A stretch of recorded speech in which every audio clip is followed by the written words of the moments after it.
हम पढ़ने जा रहे हैं संख्याओं के विषय में। किसके विषय में? संख्याओं के विषय में पढ़ने जा रहे हैं। तो संख्या कितने प्रकार की होती हैं ये हम देखेंगे, और जैसा कि हमने यहाँ बनाया इसका हम विधिवत थोड़ा थोड़ा अध्ययन फिर से भी हमने है ना बता रहे हैं। तो सबसे पहले हम देखेंगे मूल अंक कौन कौन से होते हैं। तो मूल अंक हम देखेंगे 0, 1, 2, 3, 4, 5, 6, 7, 8, 9। अर्थात जो अंकों के मूल अंक हमारे गणित के होते हैं वे 0 से लेके 9 तक होते हैं। ये हमारे गणित के मूल अंक कहलाते हैं। इसके बाद आता है हमारा प्राकृतिक संख्या। संख्याएं कितने प्रकार की होती हैं उस पर हम चर्चा करेंगे। तो प्राकृतिक संख्या को हम किससे दर्शाते हैं? n से दर्शाते हैं। और ये प्राकृतिक संख्याओं का समुच्चय होगा, उसको जो समुच्चय होगा कहाँ कितना होगा, कहाँ से लिखेंगे? 1, 2, 3, 4, 5, 6 और ये आगे बढ़ता चला जाएगा। इसका मतलब ये हुआ कि जहां तक हम गिन सकते हैं या हमारी गिनी जाने वाली जो संख्याएं हैं वो हमारी कौन सी संख्या कहला जाएंगी? प्राकृतिक संख्या कहला जाएंगी। यानी जो अंक हम 1 से लेके कंटिन्यू हम गिनते चले जाते हैं, जहां तक हम गिन सकते हैं उन संख्याओं को हम क्या बोलेंगे? प्राकृतिक संख्या बोलेंगे। तीसरे नंबर पे आती है पूर्ण संख्या। पूर्ण संख्या को किससे दर्शाते हैं? W से दर्शाते हैं। पूर्ण संख्या मतलब आप यहाँ देख के ही समझ में आता होगा कि यदि हम ये प्राकृतिक संख्याओं का जो समुच्चय है उसको लेके उसके आगे यदि हम 0 लगा देते हैं तो जो बनने वाला समुच्चय होगा वो हमारा क्या कहला जाएगा? पूर्ण संख्या का समुच्चय कहला जाएगा। इसके बाद आता है पूर्णांक। क्या आता है? पूर्णांक आता है हमारा। तो पूर्णांक को हम क्या बोलते हैं?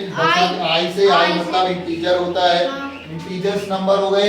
इसको हमने देखा कि भाई यहाँ से तो हमारे पूर्णांक है। क्या है हमारे यहाँ से? पूर्णांक है।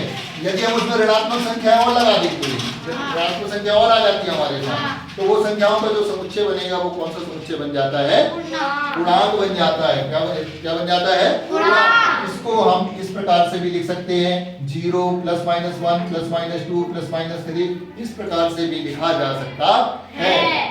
पांचवा है परिमेय संख्या। परिमेय संख्या मतलब इसको हम किससे दर्शाते हैं? Q से दर्शाते हैं। रेशनल नंबर बोलते हैं इसको। क्या बोलते हैं?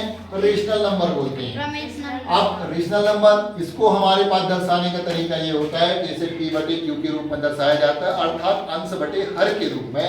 लेकिन इसमें हमारी कंडीशन है कि अंश और हर किसके सदस्य होना चाहिए? पूर्णांक के होने चाहिए।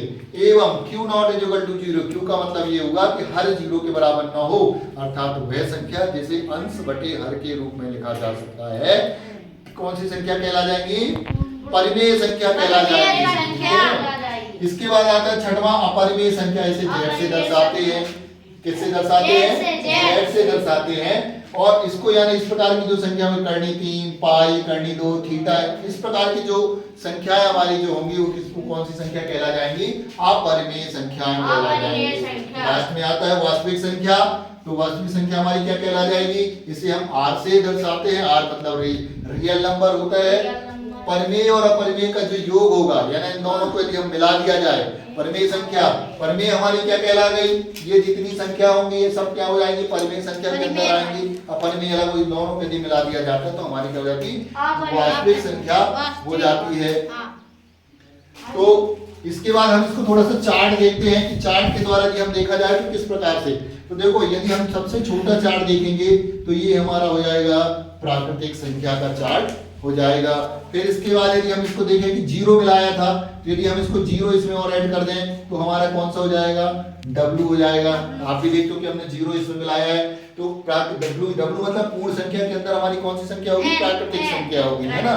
फिर हम देखेंगे कि भाई इसमें हमने ऋण संख्या और मिला दी थी तो ऋण संख्या मिलाने के बाद हमारी कौन सी संख्या बन गई थी? Integer number. इंटीजर मतलब पूर्णांक बन गई थी। यानी पूर्णांक के अंदर पूर्ण संख्या, पूर्ण संख्या के अंदर क्या हो जाएंगी? प्राकृतिक संख्या। इसके बाद हमने एक चीज और मिलाया था आपको। क्या मिलाया था? परिमेय संख्या। यदि हमारे पास अंश बटे हर यानी बटे वाली जो संख्याओं को यदि हम मिला देते हैं तो उसमें हमारे पास क्या हो जाएगी? Q है ना। यानी ये हमारी Q के अंदर सारी संख्या हो जाएंगी। और हमने एक देखा था अपरिमेय संख्या मतलब Z। क्या देखा था? और यदि हम इसको मिला देते हैं तो ये हमारा जो समुच्चय दोनों का मिल जाएगा, ये हमारा क्या हो जाएगा? R real number. क्या हो जाएगा? ये हमारा जो चार्ट हो जाएगा रियल नंबर का चार्ट हो